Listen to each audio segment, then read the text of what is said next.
जोहार आप सभी स्टूडेंट्स का आप सभी के YouTube channel Jharkhand maths zone पे मैं सचिन चंद्र आप सभी स्टूडेंट्स का आप सभी व्यूवर्स का स्वागत करता हूं आप ही के चैनल झारखंड मैथ्स जोन पे। तो चलिए आज का वीडियो लेक्चर है लेक्चर नंबर 39 और इसको शुरुआत करने से पहले आप सभी से एक जो है कि मेन इन्फॉर्मेशन है वो ये है कि जो व्यूवर्स हमारे ब्लॉग वीडियोस को देखते हैं, जो ब्लॉग व्यूवर्स हैं तो वे इस वीडियो को स्किप कर सकते हैं और जब हम ब्लॉग वीडियोस को डालेंगे तो आप उनको देख सकते हैं, या अगर आपकी इच्छा है इसको देखने का तो फिर कोई मनाही नहीं है। तो चलिए लेक्चर नंबर 39 है सेमेस्टर 2 के बच्चों के लिए है और अभी तक मैंने लेक्चर नंबर 38 तक कंप्लीट बना दिया है और इसका प्लेलिस्ट भी क्रिएट कर दिया है। और अगर आप उसको नहीं देखे हैं तो पहले आप लेक्चर 38 तक देख लीजिए, तब आपको लेक्चर 39 बहुत अच्छे तरीके से समझ में आएगा। तो देखिए आज जो चैप्टर है वो चैप्टर 1 है और रियल नंबर चल रहा है। चैप्टर का नाम रियल नंबर है, चैप्टर 1 है रियल एनालिसिस जो कि बुक का नाम है और सेमेस्टर 2 के बच्चों के लिए चल रहा है और लेक्चर 39 और बीएससी बीटेक जो कर रहे हैं उन बच्चों के लिए जो हायर मैथमेटिक्स पढ़ता है वही मैथमेटिक्स यहाँ पर चल रहा है। तो देख सकते हैं आप नोट में सबसे पहले मैंने नोट लिखा है द सेट ऑफ इंटीजर। देखिए सेट ऑफ इंटीजर को पहले आप लोग बचपन में क्लास 9th में सिर्फ कैपिटल जेड से रिप्रेजेंट करते थे, लेकिन अब आप हायर मैथमेटिक्स पढ़ रहे हैं इसीलिए आपको एक और लकीर देना पड़ेगा पैरेलल टू जेड, ठीक है ना। तो ये स्ट्रिक्टली जेड बताता है, स्ट्रिक्टली इंटीजर्स को बताता है और ये क्यू ये रैशनल नंबर को बताता है और ये क्यू डैश इरेशनल नंबर को बतलाता है। देखिए इरेशनल नंबर को रिप्रेजेंट करने का कोई एक जेन्युइन तरीका नहीं है, इसीलिए क्यू डैश से रिप्रेजेंट किया जाता है। Is not a neighbourhood of any of its points. तो आप याद रखिए ना ही इंटीजर, अगर इंटीजर का बात करेंगे तो आप माइनस इन्फिनिटी से लेकर के प्लस इन्फिनिटी के बीच में बात कीजिएगा, 0 1 2, ठीक है। फिर इधर -1 -2 ऐसा बात कीजिएगा, फिर -2 -3 dot dot dot minus infinity, फिर राइट हैंड साइड में +1 +2 +3 dot dot dot plus infinity. Suppose कीजिए मैं कहना चाह रहा हूँ कि माइनस इन्फिनिटी से लेकर के जो प्लस इन्फिनिटी में जो सेट है वो मेरा इंटीजर्स का है और इंटीजर्स का जो सेट है वो 0.2 का नेबरहुड है। अगर मैं ऐसा कहना चाह रहा हूं तो मैं गलत हूं। क्यों? क्योंकि ऐसा कभी पॉसिबल नहीं है। क्यों? क्योंकि 2 का जब आप नेबरहुड बनाइएगा तो उस नेबरहुड में जब आप 2 का जब आप ओपन इंटरवल बनाइएगा तो उस ओपन इंटरवल में 2 जरूर कंटेंट मिलेगा, आपको मिलेगा, और वो ओपन इंटरवल इस माइनस इन्फिनिटी से प्लस इन्फिनिटी का सबसेट नहीं होगा। क्यों भला? क्यों? क्योंकि आप एक बात याद रखिए, माइनस इन्फिनिटी से प्लस इन्फिनिटी ये इंटीजर्स का सेट है और इसमें गोटा गोटी नंबर आता है, टुकड़ा टुकड़ी तो आता नहीं है, यानी कि पॉइंट में डेसिमल में आता नहीं है। और अगर आप मान लीजिए, सपोज कर लीजिए, मैं एक एग्जांपल ही दे देता हूं तो आपको क्लियर हो जाएगा। जैसे मैं कहना ये चाह रहा हूं कि देखिए -2 का अगर मैं ओपन इंटरवल बनाता हूं तो -2 माइनस एप्सिलॉन और -2 प्लस एप्सिलॉन ऐसा ही कुछ होगा। तो आप बताइए इस -2 माइनस एप्सिलॉन और -2 प्लस एप्सिलॉन के बीच में ढेरों ऐसे नंबर आ जाएंगे जो कि रियल होगा, है ना। और इंटीजर सिर्फ मात्र -2 ही रहेगा, यानी कि -2 क्या होगा, बिलोंग करेगा इसमें। तो यानी कि -2 ही सिर्फ एक इसमें इंटीजर्स मिलेगा, वो भी नेगेटिव, हालांकि इंटीजर्स है। लेकिन आप यहां पर बताइए कि सारा का सारा क्या इंटीजर्स होगा, इसके बीच में, इसमें बीच के का मतलब -2 माइनस एप्सिलॉन से लेकर के -2 प्लस एप्सिलॉन के बीच में का सारा नंबर जो भी मिलेगा क्या वो सारे के सारे इंटीजर्स होंगे? तो नहीं, सारे इंटीजर्स नहीं होंगे, मात्र एक इंटीजर होगा जो कि -2, और बाकी बात जितना भी सारा होगा वो सारा का सारा रियल नंबर होगा। ऑब्वियस सी बात है, ठीक है। आप एप्सिलॉन का वैल्यू कुछ भी अगर ले लीजिएगा तो एप्सिलॉन आप 0 से बड़ा ले सकते हैं, ग्रेटर देन 0, यानी कि आप 0.5 ले सकते हैं, 0.6 कुछ भी ले लीजिए अपने सुविधा अनुसार, जिसमें आपको सॉल्व करने में आसानी हो, ले लीजिएगा। तो फिर आपको पता चलेगा कि नहीं, इसके और इसके बीच में -2 माइनस एप्सिलॉन और -2 प्लस एप्सिलॉन के बीच में ढेरों रियल नंबर आएंगे। तो आप बताइए जब रियल नंबर यहां पर आ रहा है तो रियल नंबर का सेट कभी भी सबसेट बन सकता है क्या जेड का? कभी बन सकता है कि जेड का, जेड में तो सिर्फ इंटीजर्स रहेंगे और इसमें तो रियल नंबर भी है, तो कभी नहीं बन सकते हैं नॉट सबसेट। इसीलिए जेड अपने किसी भी पॉइंट्स का नेबरहुड नहीं होता है, मतलब इंटीजर्स का जो सेट है वो अपने किसी भी पॉइंट्स का नेबरहुड नहीं कहलाता है। इसीलिए मैं लिखा हूं the set of Z is not a neighbourhood of any of its points, अपने पॉइंट्स का। अब क्यों, मतलब रैशनल नंबर। अब रैशनल नंबर का भी मैं बात बता देता हूं एग्जांपल देकर के। रैशनल नंबर आपको क्या मालूम है? रैशनल नंबर आपका, सपोज कर लीजिए मैं ऐसा ले लेता हूं, देखिए यहां पर मान लीजिए 1 है और यहां पर मान लीजिए 2 है, तो इसमें कुछ नहीं तो 1/1, इसको में कुछ नहीं तो 2/1। तो आप देखिए इसको p/q के फॉर्म में लिख पा रहे हैं, हाँ भाई। इसको भी भाई p/q के फॉर्म में लिख पा रहे हैं 1/1 को, हाँ एकदम सही। तो 1 और 2 के बीच में आपका मिल जाता है 1/2, 1 और 2 के बीच में आपका हाफ मिल जाता है कि नहीं? हाफ मिल जाता है। और अगर आप चाहेंगे तो आप करके भी देख, 3/2 भी मिलता है ना। ये पूरा बीच नहीं कहलाएगा, ठीक है। आप ऐसा कीजिए 1 और 2 को जोड़ दीजिए और 2 से डिवाइड कर दीजिए। मेरा कहने का मतलब ये हुआ कि 1 प्लस 2 और 2 से डिवाइड कर दीजिए तो 3/2 हो जाएगा, 3/2 हो जाएगा। तो 1 और 2 के बीच का हाफ मिल गया 3/2। 1 और 2 के बीच का हाफ क्या, उसका हाफ क्या मिल गया 3/2। यानी कि आप इसको डिवाइड दे करके देख सकते हैं, है ना। तो 1 पॉइंट समथिंग आएगा, 1.5 या कुछ ऐसे ही।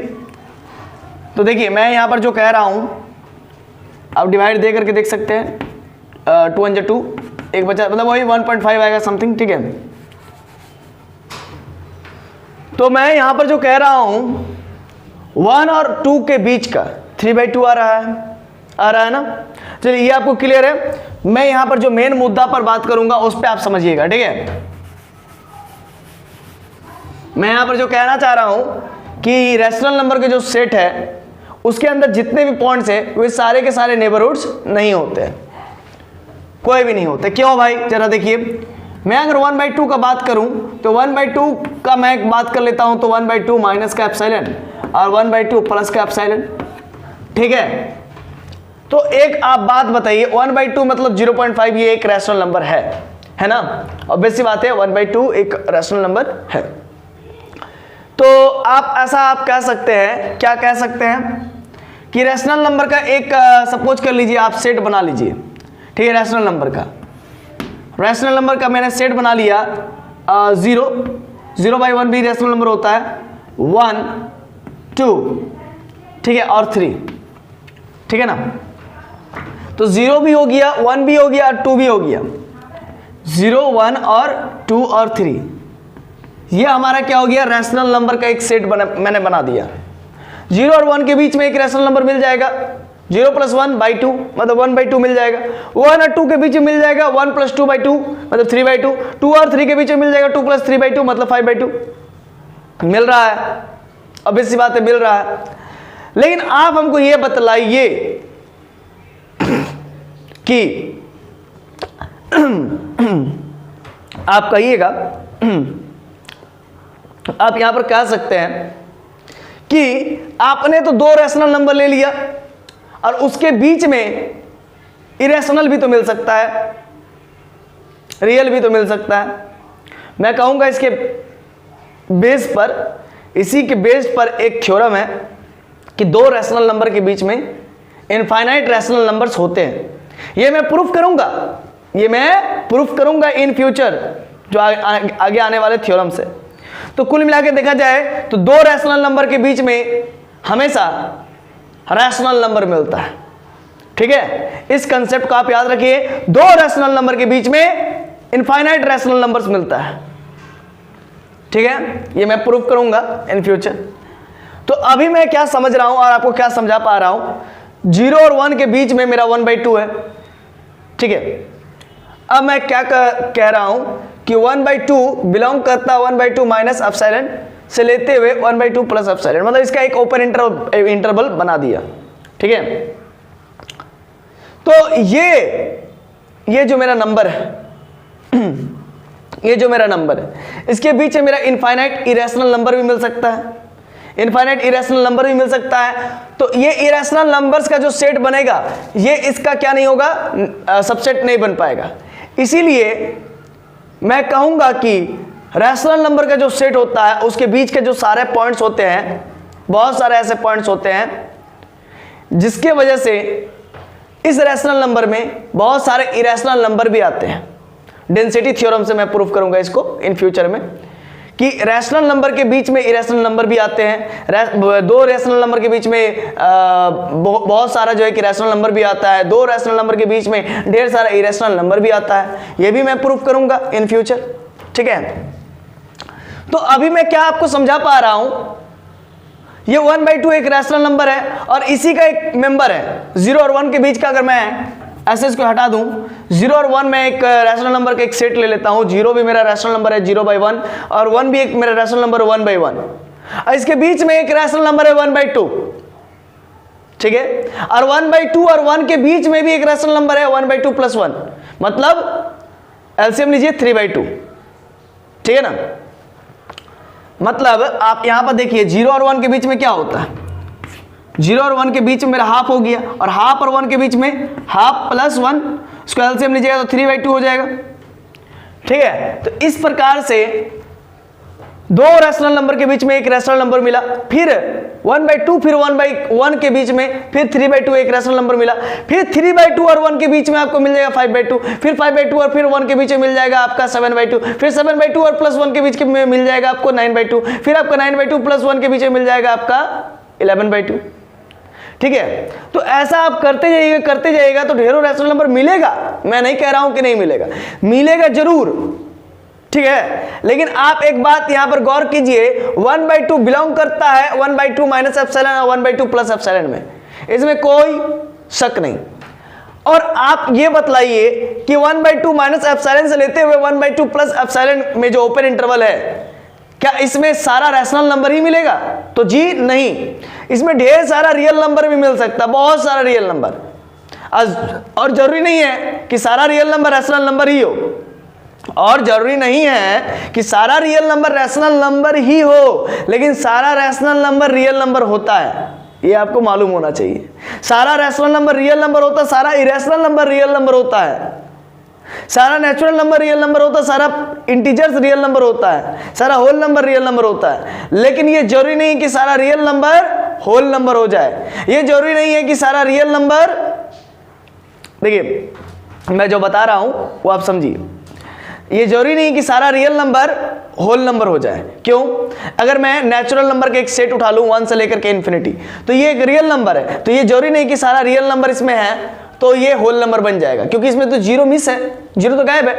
तो इसीलिए आप याद रखिएगा, सारा रैशनल नंबर रियल नंबर हो सकता है, लेकिन सारा रियल नंबर रैशनल नंबर नहीं हो सकता है, ठीक है। इस प्रकार से अगर आप तुलना करके नहीं पढ़े हैं अपने जूनियर क्लासेस में तो आपको बड़ा दिक्कत होने वाला है। अब चलिए, इसीलिए मैं कहता हूं आप अपने 9th और 10th को पूरा गहराई से पढ़िए। अगर नहीं पढ़िएगा तो मैं अभी जैसे इस प्रकार से कर पा रहा हूं, तुलना करवा पा रहा हूं आपको, वो आप नहीं कर पाइएगा। तुलना करना बहुत जरूरी है नंबर्स के बीच में, ये नंबर गेम है। देखिए, तो यहां पर मैं सीधा सीधा ये सवाल दे रहा हूं, मैं आपसे बता रहा हूं, आपको बतला रहा हूं कि 0 और 1 के बीच में मेरा 1/2 क्या है, रैशनल नंबर है, और 1/2 मेरा बिलोंग करता है 1/2 - एप्सिलॉन से लेकर के 1/2 + एप्सिलॉन इस ओपन इंटरवल में, इस ओपन इंटरवल में। लेकिन आप हमको बतलाइए, ये जो ओपन इंटरवल है 1/2 - एप्सिलॉन से लेते हुए 1/2 + एप्सिलॉन के बीच में, कि सारा रैशनल नंबर ही होगा? नहीं होगा, कुछ इसमें इरेशनल नंबर भी होंगे, क्योंकि इसमें सारे के सारे रियल नंबर है, तो कुछ इसमें इरेशनल नंबर भी होंगे, मिल जाएंगे, एकदम मिलेंगे। तो ये इरेशनल नंबर का भी कुछ इसमें योगदान हो जाएगा, इसीलिए ये इरेशनल नंबर का योगदान इस रैशनल नंबर के सेट जो कि 0 और 1 का है उसका सबसेट नहीं बन पाएगा। इसीलिए 0 और 1 का जो सेट है, जो मेरा रैशनल है, वो कतई जो है कि 1/2 का नेबरहुड नहीं बन पाएगा। तो यही आपको समझाना था। तो इसीलिए Q के लिए भी मैंने बतला दिया आपको, जो कि रैशनल नंबर का है। इसीलिए आप समझ लीजिए कि रैशनल नंबर का जो सेट होगा रैशनल नंबर का जो सेट होगा वो कभी भी अपने किसी भी पॉइंट्स का नेबरहुड नहीं कहलाएगा, किसी भी पॉइंट्स का। क्योंकि देखिए एक बात याद रखिए, रैशनल नंबर के अंदर में बहुत सारा मेरा जो है कि रैशनल नंबर मिल सकता है, ये डेंसिटी थ्योरम से मैं आपको पढ़ाऊंगा आगे। लेकिन अगर उसमें से किसी एक को उठा ले, 1/2 को उठा लेते हैं, है ना, कोई भी एक रैशनल नंबर को उठा लेंगे, रैशनल नंबर के सेट में किसी भी एक रैशनल नंबर को उठा लेते हैं, तो उसका अगर मैं ओपन इंटरवल बनाऊंगा तो वो ओपन इंटरवल उस सेट का, मतलब रैशनल नंबर का सेट का जिससे उसको उठाया है, उसका सबसेट नहीं बन पाएगा। क्योंकि उसमें जरूरी नहीं कि सारा रैशनल ही होगा, कुछ इरेशनल भी हो सकता है ना। तो ये बात है, समझ रहे होंगे आप। अब ऐसा है कि ये तो मैं आपको पूरा क्लियर करवा दिया हूं। अब क्यू डैश के बारे में मैं बात कर लेता हूं आपसे। क्यू डैश क्या है? एक इरेशनल नंबर है, इरेशनल नंबर का सेट। तो ये भी जो है कि इसके अंदर जितने भी पॉइंट्स होंगे ये उन सबों का नेबरहुड नहीं कहलाएगा, ठीक है। अब क्यू डैश कोई भी इरेशनल नंबर ले सकते हैं, 1/3 एक इरेशनल नंबर है, इसका वैल्यू आपका आता है 0.999999, ठीक है ना, 1/3। तो आप दो इरेशनल नंबर के बीच में जरूरी नहीं है कि अगर आप उठा लेंगे दो इरेशनल नंबर के बीच में ढेरों इरेशनल नंबर आ सकते हैं डेंसिटी थ्योरम से, है ना। और उसके बीच का कोई एक पॉइंट को आप उठा लीजिए और उस पॉइंट का अगर आप ओपन इंटरवल बनाइएगा तो वो ओपन इंटरवल उस इरेशनल नंबर का सबसेट बन जाए, ये जरूरी नहीं है, क्योंकि उसमें बहुत सारा रैशनल नंबर भी मिल जाएगा बाय द डेंसिटी थ्योरम। आप सर ये कंफ्यूज नहीं कर रहे हैं, बार बार डेंसिटी थ्योरम कह रहे हैं, कभी रैशनल के लिए भी प्रूफ हो जाता है, कभी इरेशनल के लिए प्रूफ हो जाता है। तो हाँ ये सत्य है, आपको मैं प्रूफ करके दिखाऊंगा इन फ्यूचर क्लासेस में। दो रैशनल नंबर के बीच में ढेरों इरेशनल नंबर आते हैं और दो इरेशनल नंबर के बीच में भी ढेरों इरेशनल नंबर आते हैं। तो इसीलिए डेंसिटी थ्योरम के मदद से मैं आपको इन फ्यूचर क्लासेस में आपको समझाऊंगा इसके बारे में बहुत अच्छे तरीके से। तो अभी मैं जो नोट लिखवाया हूं इसको आप गांठ बांध लीजिए, है ना, इसको बढ़िया से नोट कर लीजिए, तो आगे आपको इसके बारे में और भी क्लियर समझ में आएगा।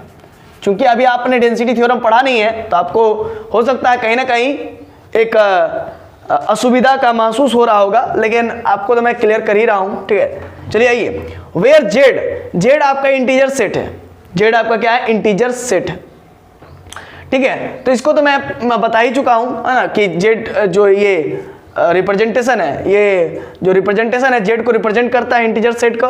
और एक क्यू क्या है? सेट ऑफ रैशनल नंबर का है। और इधर नीचे देख लीजिए क्यू डैश क्या है? सेट ऑफ इरेशनल नंबर का है। ये क्यू डैश क्या है? सेट ऑफ इरेशनल नंबर का इंडिकेट करता है। अब चलिए थ्योरम एक आया है, एक थ्योरम आया है, बड़ा मजेदार थ्योरम आया है। देखिए हम लोग क्या पढ़ रहे हैं? Real number. और रियल नंबर ही तो पूरे विश्व का बाप है। क्यों? क्योंकि रियल नंबर से ही हम लोग सब चीज करते हैं, सब चीज खरीद फरोख्त हुआ, जितना भी आप लोग काम रोजमर्रा के जिंदगी में आप लोग यूज करते हो, सब तो रियल नंबर का ही योगदान है। बिना रियल नंबर का आप कुछ नहीं कर पाएंगे। लेकिन आप इमेजिनरी नंबर का इस्तेमाल नहीं करते रियल लाइफ में, आप रियल लाइफ में रियल नंबर का इस्तेमाल करते हैं, ठीक है। और इमेजिनरी नंबर का सर तब कहां पर इस्तेमाल है? अच्छा, इमेजिनरी नंबर का तो देखिए उसका भी बहुत योगदान है भाई, लेकिन वो रियल लाइफ में नहीं है। तो क्या रियल लाइफ में? हाँ रियल लाइफ में है। मतलब समझ में नहीं आया सर? रियल लाइफ मतलब एनिमेशन में, कार्टून बनाने में, कार्टून कैरेक्टर्स बनाने में, ठीक है, वेब डेवलपिंग में, ये सब में काम आता है इमेजिनरी नंबर का। आप देख लीजिए कंप्यूटर साइंस का बुक उठा करके, पाइथन, जावा, HTML, ये सब में आप देख लीजिए उसका पूरा भरपूर इस्तेमाल होगा। तो इसका मतलब रियल लाइफ में रियल नंबर का इस्तेमाल होता है और इमेजिनरी लाइफ में, मतलब रियल लाइफ में जो आप टीवी वगैरह देखते हैं उस सब में इमेजिनरी नंबर का काम होता है। अब तो अगर मैं बताऊंगा 1, 2 का कहां पर इस्तेमाल है तो आप बोल देंगे कि 1 रुपया 2 रुपया हम लोग इस्तेमाल करते हैं। तो फिर इमेजिनरी नंबर का तो उसको आप ऐसे इतना आसान से समझ नहीं पाइएगा, उसके लिए आपको पढ़ना पड़ेगा, ठीक है। चलिए अब आपका क्या है? Q dash, set of irrational numbers. ये क्या है? सेट ऑफ इरेशनल नंबर्स है।